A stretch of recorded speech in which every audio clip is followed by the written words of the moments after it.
গোলাম মাওলা রনির কাছে আমি একটি প্রথম প্রশ্ন করতে চাই। তবে প্রশ্নটি আমার নয়, আপনি আসবেন বলে দর্শকরা প্রশ্ন করেছেন। দুজন দর্শকের প্রশ্নকে আমি একসঙ্গে করতে চাই। একজন জাহিদ রহমান, তিনি বলেছেন যে গোলাম মাওলা রনিকে জিজ্ঞেস করবেন যে তিনি বিএনপিতে আছেন অথচ তার কোনো কথা বা আচরণ দিয়ে বিএনপিকে সমর্থন যায় না, বিএনপি সমর্থনে যায় না। আরেকজন মেলবোর্ন অস্ট্রেলিয়া থেকে তানভীর রহমান, তিনি প্রশ্ন করেছেন আপনি আওয়ামী লীগ নাকি বিএনপি, কোন রাজনৈতিক মতাদর্শ আপনি অনুসরণ করেন? আপনি যদি, আমাদের অনেক প্রশ্ন রয়েছে, আপনি যদি সংক্ষেপে একটু বলেন জনাব গোলাম মাওলা রনি। ধন্যবাদ খালিদ। আমি মূলত এখন যে কাজটা করছি সেটা হলো যে আমাদের দেশে যে তথাকথিত যে রাজনীতি, দলীয় রাজনীতি, সেই রাজনীতির একটা মূল প্রতিপাদ্য বিষয় হলো যে কোনো মানুষ যদি একটা রাজনৈতিক দলের সদস্য হয় তাহলে সেই দলের বিরুদ্ধে সে কথা বলতে পারবে না এবং অন্য দলের ভালো সে দেখতে পারবে না, অর্থাৎ তাকে সবসময় একটা দলকান অবস্থায় থাকতে হবে। আমি যখন 2009 সনে সংসদ সদস্য হলাম আওয়ামী লীগের, আমি কিন্তু তখনও যে কাজটা করেছি সেটা হলো আওয়ামী লীগের ভালো দিকগুলো বলেছি এবং মন্দ দিকগুলো সঙ্গে সঙ্গে বলেছি, এবং বিএনপির ভালো দিকে বলেছি, মন্দ দিকে বলেছি। ঠিক সেই চরিত্রটাই আমি এখনো বহাল রেখেছি।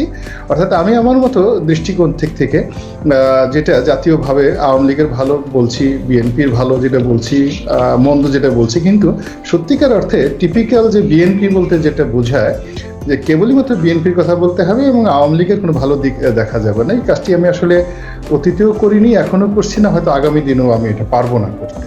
এটা এখন এই যে আমার যে একটা অবস্থা, আমার মতই থাকবো। এখন এটা যদি কেউ মনে করে যে না তার এই চরিত্র দ্বারা বিএনপি হবে না, সেটা তার ব্যাপার, বা এই চরিত্র দ্বারা আওয়ামী লীগে হবে না, এটা তার ব্যাপার। কিন্তু আমি মনে করি যে আমি সেই 2009 সন থেকে যখনই জনগণের সামনে আসছি, আমার অনেক কথা যে সব যে রাইট নট লাইক দ্যাট, অনেক সময় ভুল হতে পারে, ভ্রান্তি হতে পারে, কিন্তু আমি যেটা গুড ফেথ, গুড ট্রাস্টে যেটা ভালো মনে করি সেটা লিখি এবং সেটা বলি। এই হলো অবস্থা। তো মানে আপনার যে কথা বলা, সেটি কি, যেহেতু আপনি এখন বিএনপি করেন, সেটি বিএনপি সমর্থনে কি যায়? প্রশ্নটি করেছিলেন আমাদের দর্শক। সেটি কি আপনি মনে করেন যে আপনি, আপনার কথা বা আচরণ বিএনপি সমর্থনে? এখন এটা ভালো করে যারা আওয়ামী লীগের কট্টর রয়েছেন আমার পর্যায়ে তারাই বলতে পারবেন, কারণ আমি নিয়মিত লেখালেখি করছি। আজকে প্রায় প্রতি সপ্তাহেই বাংলাদেশের একটা প্রথম শ্রেণীর পত্রিকার ফার্স্ট এডিটোরিয়ালটা লিখছি, কিন্তু এখনো পর্যন্ত বিএনপির বিরুদ্ধে লিখেছি বা আওয়ামী লীগের পক্ষে লিখেছি এরকম কোনো ঘটনা আমি দেখিনি। এবং বিএনপির যারা হাইকমান্ড রয়েছেন তারাও সেই সমস্ত লেখার প্রশংসা করেন যে না, এই মুহূর্তে এই লেখাগুলোর দরকার রয়েছে। কিন্তু যেটা বোঝায়, হ্যাঁ, যেটা বোঝায় যে রাজপথে নেমে তারপর সে বিএনপির পক্ষে জেল জুলুম হলি অন্য নেতাকর্মীদের মতো, আসলে একটা দলে বিভিন্ন ধরনের লোক থাকে। তো এখন যে লোক কলম যোদ্ধা, তাকে যদি আপনি হাতে কোদাল দিয়ে দেন সে পারবে না। কারণ আমার যে কোয়ালিটি আছে, যে কারণে বিএনপিতে আমি স্থান পেয়েছি, সেটা হলো আমার লেখালেখির জন্য, আমার বক্তব্যের জন্য। তো সেটা আমি আমার আগের মতোই চালাচ্ছি। কিন্তু বিএনপি কি ঠিক আপনাকে ট্রাস্ট করতে পারে? কারণ আপনি একজন আওয়ামী লীগের সংসদ সদস্য ছিলেন, আওয়ামী লীগের অনেক গুরুত্বপূর্ণ, আওয়ামী লীগের হয়ে আপনি অনেক গুরুত্বপূর্ণ কথা বলেছেন। তো বিএনপি কি আপনাকে ঠিক ট্রাস্ট করতে পারে যে আপনি আসলে আবার কোনো সুযোগ পেলে হয়তো বিএনপিকে ছেড়ে যাবেন না বা ওরকম কোনো কিছু? মূল ব্যাপার হলো এখানে আমি বিএনপির যে সময়টাতে যোগদান করেছি, ওই ক্রিটিক্যালটা, ওই সময়টাতে খুব মানুষ সাহসী না হলে এবং ওইরকম যদি তার একটা কনফিডেন্স না থাকতো, তাহলে ওই সময়টাতে আসলে কেউ আওয়ামী লীগ থেকে বিএনপিতে যোগদান করে না। তো আমি আসলে একটা বোধ এবং বিশ্বাসের জায়গা থেকেই বিএনপিতে গিয়েছি, এবং আমার সাথে বিএনপির যে হাইকমান্ড, একটা জিনিস বোঝার চেষ্টা করুন খালেদ, যে আমাদের বিএনপি প্রতিষ্ঠিত হওয়ার পরে জাস্ট 1 ঘন্টার নোটিশে আমি যেভাবে বিএনপির মতো একটা দলের মনোনয়ন পেলাম এবং এখনো পর্যন্ত সেটা কি আছে, এটা ব্যতিক্রম ধর্মীর মতন। এবং যেই সময়টাতে আমি গিয়েছি বা এখনো আছি, বিএনপি থেকে আসলে আমার ওরকম পাওয়ার ঠিক ওরকম যদি রাজনৈতিক অভিলাষ থাকতো তাহলে তো আমি আওয়ামী লীগে থাকতে পারতাম অনেক সুন্দরভাবে। কিন্তু রনি ভাই একটি দর্শক এই প্রশ্ন করছেন, আমার মনে হয় প্রশ্ন আছে যে আপনাকে যদি, আপনি আওয়ামী লীগের নমিনেশন চেয়েছিলেন, আওয়ামী লীগ যদি আপনাকে মনোনয়ন দিত তাহলে কি আর আপনি বিএনপিতে যেতেন?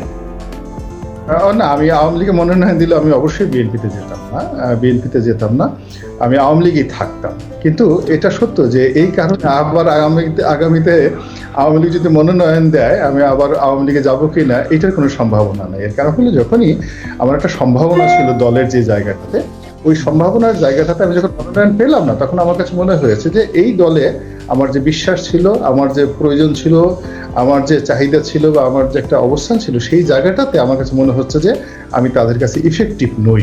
তো আমাকে এখানে দুটো ব্যাপার, আওয়ামী লীগের একজন সাধারণ কর্মী হিসেবে সারা জীবন তাদের পক্ষে কথা বলে যাওয়া, কেন রাজনীতিতে একবার ব্যাকফুটেজে গেলে আর সামনে আসা যায় না। আমার সে অনেক মেধাবী লোক, অনেক যোগ্যতামূলক, একবার মনোনয়ন না পেয়ে দ্বিতীয়বার সামনে এগোতে পারেনি। তো রাজনীতির ফ্রন্ট লাইন থেকে একবার ব্যাক লাইনে চলে গেলে আর সামনে আসা যায় না। যখন আমি আওয়ামী লীগের মনোনয়ন, তো সেই ক্ষেত্রে রনি ভাই আপনার পরামর্শ কি? ধরেন আপনার কথা মতো রাজনীতির ফ্রন্ট ফুট থেকে কেউ যদি ব্যাক ফুটে চলে যায়, অর্থাৎ মনোনয়ন যদি না পায়, কারণ নতুন অনেকেই অনেক কারণে, তো সে কি দল পরিবর্তন করে বা বিপরীত দলের কাছেই চলে যাবে বা দলের মধ্যেই হয়ে যাবে? ব্যাপারটা কি এইটা আপনার পরামর্শ?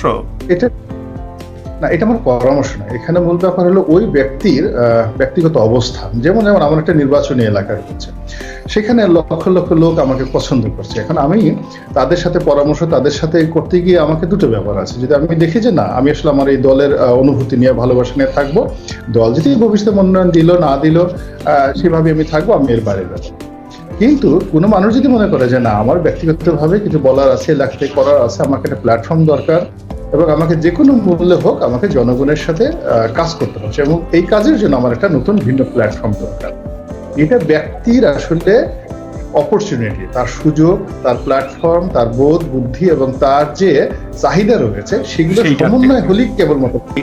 রনি ভাই, দর্শকদের মধ্যে অনেকে এই প্রশ্ন করছেন, আমার মনে এই প্রশ্ন আছে যে আপনি আপনার কথা এবং আপনার অ্যাকশনের জন্য অনেক সময় নিন্দিত হয়েছেন, অনেক সময় নন্দিত হয়েছেন, কিন্তু সর্বশেষ আপনি তার ঝড়, আপনাকে অনেক কিছু বলা, সেইটাও আসছে। সেই বিষয়গুলিকে আসলে আপনি কিভাবে দেখেন? আপনার কাছে কি মনে হয় যে অনেক সময় পপুলিস্ট থাকার জন্য বা জনপ্রিয় থাকার জন্য আপনি এমন অনেক কিছু বলেছেন যা আপনার কাছে এখন ঠিক উল্টোভাবে ফিরে আসছে বা ফিরে আসতে পারে?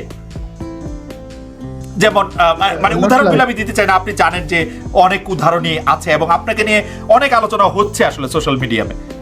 জি রনি ভাই, সেটা এখানে একটা ফার্স্ট আপনার প্রথম প্রশ্নের জবাবটা দিয়ে নিই। প্রথমত হলো যে বিএনপির লোকজন আমাকে কেমন মনে করেন। ফার্স্ট থিং হলো, বিএনপি আমাকে বুঝে শুনে নিয়েছে, বিএনপির যারা নেতৃবৃন্দ, যে এই লোকটার চরিত্র এরকম, কথাবার্তা এরকম, এবং এর দ্বারা এই আউটপুট সম্ভব, এর দ্বারা এগুলো সম্ভব না।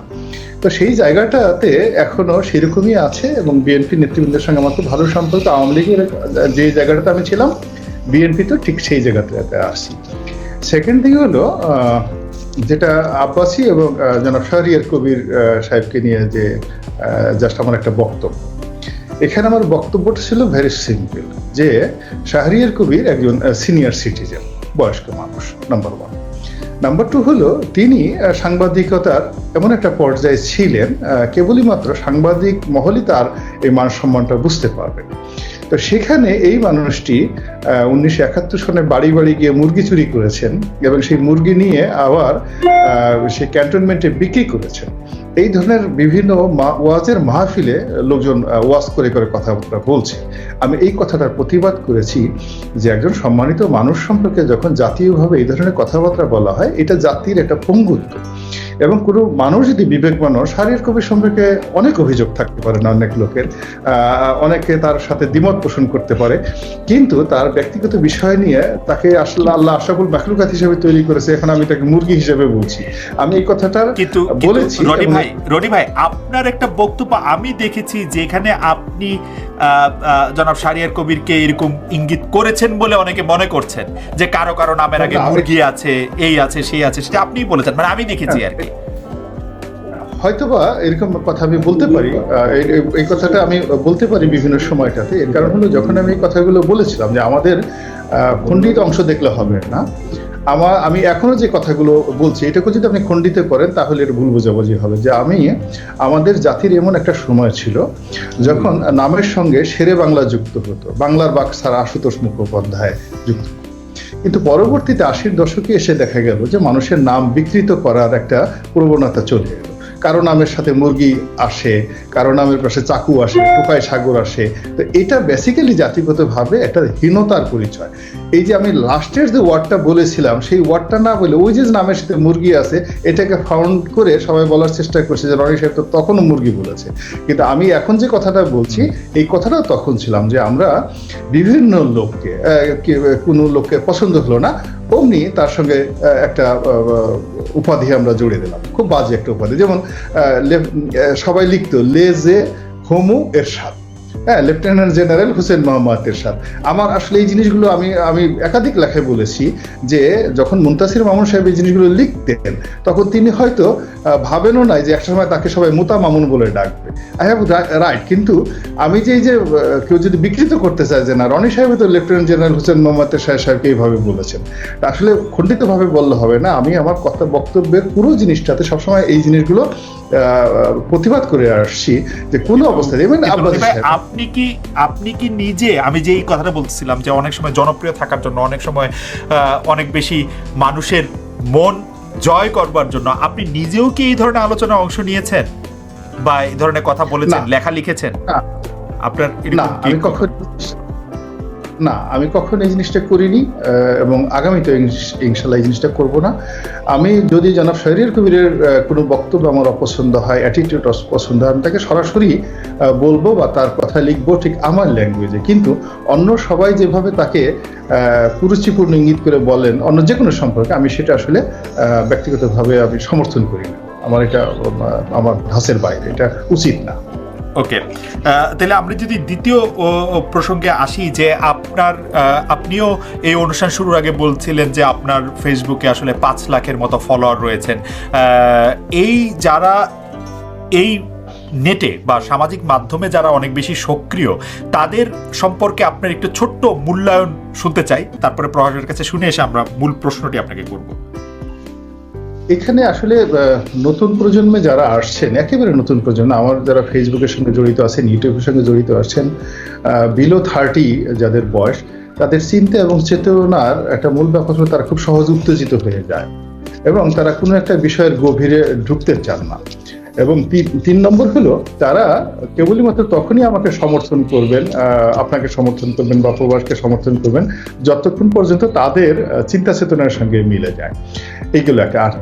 আর একটা সবচেয়ে ডেঞ্জারাস বিষয় সেটা হলো যে আপনাকে সে হয়তো 100 দিন ভালো জানে, 100টা প্রোগ্রাম, কিন্তু কোনো কারণে একদিন হঠাৎ মনে হলো যে খালেদ মহিউদ্দিন, গোলাম মোল্লা রনি বা প্রবাস আমিন ভালো না, তখন সেই 100 দিনের সমস্ত জিনিস ভুলে গিয়ে তারা এমন ভাষায় গালাগালি শুরু করবে যে একটা সময় তারা জানি না। আবার দেখা যাচ্ছে যে সোশ্যাল মিডিয়াতে কিছু ইয়াং ছেলে মেয়ে রয়েছে যাদের কোনো কাজ নাই, দেখা যাচ্ছে যে হঠাৎ করে এসে ঢুকে 4-5টা গালি দিয়ে, এবং তাদের কমন গালি সবসময় থাকে, 4-5টা গালি দিয়ে আবার তারা চলে যায়।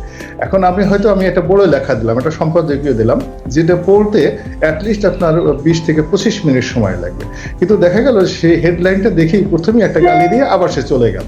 এই যে একটা অস্থিরতা, এটা আসলে আমরা যে সময় ছাত্র ছিলাম সে 80-র দশকে আসলে আমাদের মধ্যে এই অভ্যাসটা ছিল না, এতটা অস্থিরতা ছিল না, এবং আমরা ওই সময়টাতে লেখাপড়া করা, 80-র দশকের খুব সুনাম শুনি, কিন্তু সেই 80-র দশকেরই প্রোডাক্ট এখনকার বাংলাদেশ। 80-র দশকের প্রোডাক্ট বানানো, যেটা প্রভার যেটা বললেন, একটা জিনিস হলো ব্যাপার হলো আমাদের তো বয়স হয়ে গেছে, বয়স হওয়ার কারণে আমরা ঠিক আগের মতো লাভ দিতে পারি না।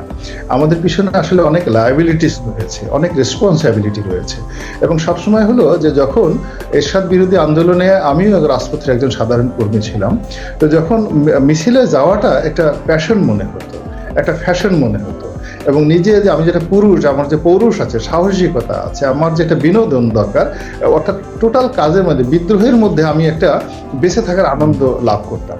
কিন্তু আমি দেখা যাচ্ছে যে এখন একটা ফেসবুক স্ট্যাটাস দিয়ে, একটা ইউটিউবের ভিডিও করে, একটা লেখালেখি করে, একটা সমর্থন জানিয়ে আমি আমার এই দায়িত্বটা, আমার এই বয়সের কারণে আমি সেখানে যাচ্ছি। কিন্তু কেন রনি ভাই, কেন সেটা কি আপনি একটু বিশ্লেষণ করেছেন যে কেন এটা এরকম হচ্ছে?